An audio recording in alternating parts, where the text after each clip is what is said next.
Hey, Kara Oostros here with RealAgriculture.com. We are at Farm Tech here in the Real Ag Lounge. It is buzzing, it is busy, it is good, and I am here with Nevin Rosaasen, who's the Policy and Program Specialist with Alberta Pulse Growers. How's it going today? Great. Good afternoon, Kara. Yeah. So you guys just finished up your AGM, and you're all rearing to go for 2020. Absolutely. So can you, I guess right now we're focusing more on the agronomic side of things. So what sort of outlook do you have as far as pests go for 2020? Excellent question.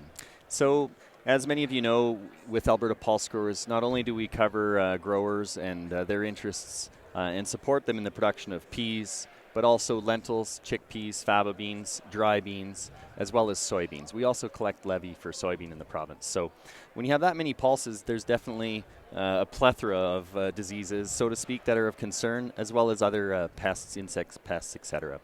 So when we're talking about peas, when it comes to considering peas in your rotation, the diseases that of our economic concern here in Alberta remain acochyta, mycosphaerella, blight, which is a pathogen that we do have foliar control options for. Pea leaf weevil would be another pest of concern for pea productions and pea producers. And again, you know, those would be the two main diseases or pests of concern. With lentils, again, we have similar concerns with not only white mould or sclerotinia, but again, you know, we do see issues such as aphanomyces. And aphanomyces do pertaining to root rots, and the root rot complex are also of concern for lentil and pea growers in the province, especially in wet years like we've had this year. So definitely those will be kind of the three main issues: acochyta, mycosphaerella, blight, but also aphanomyces in peas and lentils, as well as pea leaf weevil in peas. So what are some of the early management techniques producers can use? I mean, especially with peas, that seems to be what there's the highest acres, especially here in central and northern Alberta. Absolutely. So with peas, one of the things you want to consider, of course, is field selection. And of course, with both peas and lentils, neither of the crops like wet feet. Yeah. So if you do have peas that are of low-lying areas that are prone to flooding, etc., that's definitely a concern. So well-drained clay loam or sandy loam soils are probably the most suitable for peas.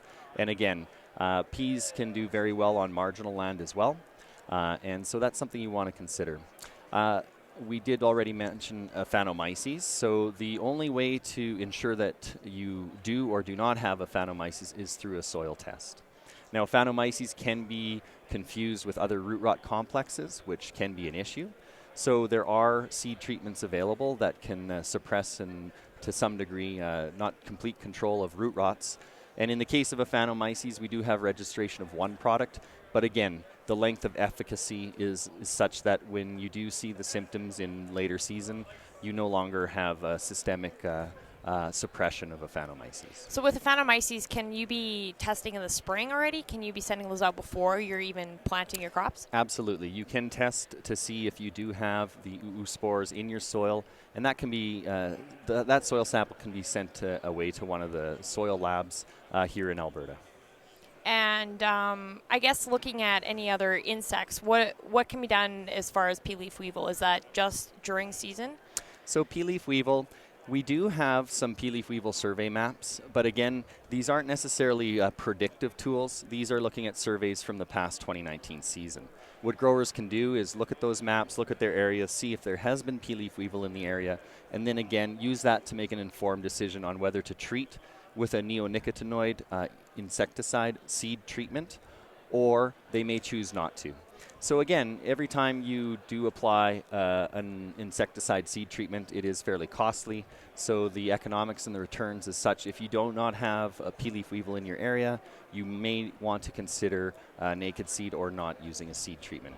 That being said, for pea leaf weevil, seed treatment is the only effective way to control pea leaf weevil in peas. If you are considering a foliar insecticide, usually once you have noticed that there is notching in those leaves, it is likely too late. So we would not advise to take a course of action and spray an insecticide.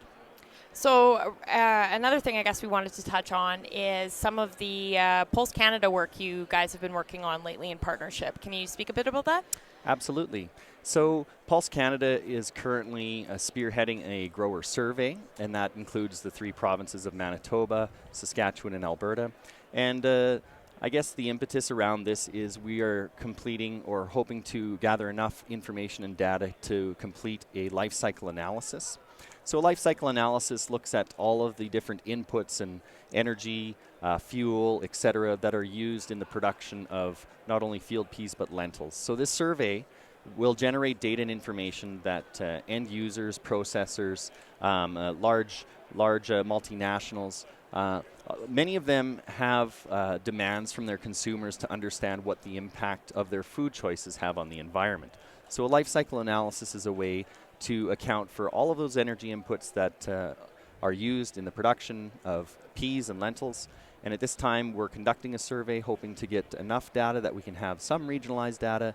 But again, that is what end users are demanding.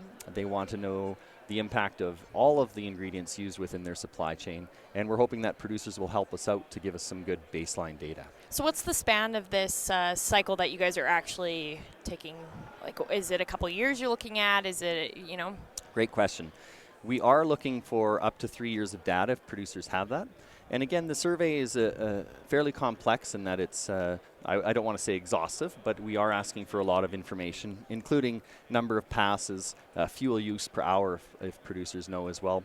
But again, we've already completed this work once back in 2015 for the Alberta field pea.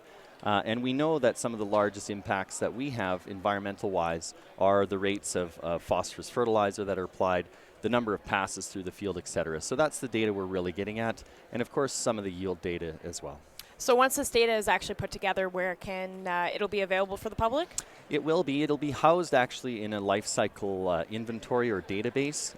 That is a grander initiative to have some of this information compiled in one spot for all of those companies that are looking for this information. So the goal is to have this done for other commodities, other products that are available here in Canada for export.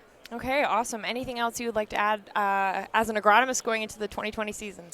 Just make sure that if you do have questions on whether to treat or not to treat, if you have questions about controlling certain pathogens or insect pests, to not be afraid to reach out to either agronomists within your provincial commissions, but also to make sure that you just pick up the phone and call, try to get out to as many conferences as you can. And again, we're all here to help, and you know, there's not necessarily a correct answer, but we're also here to learn as well. So we want to hear from producers.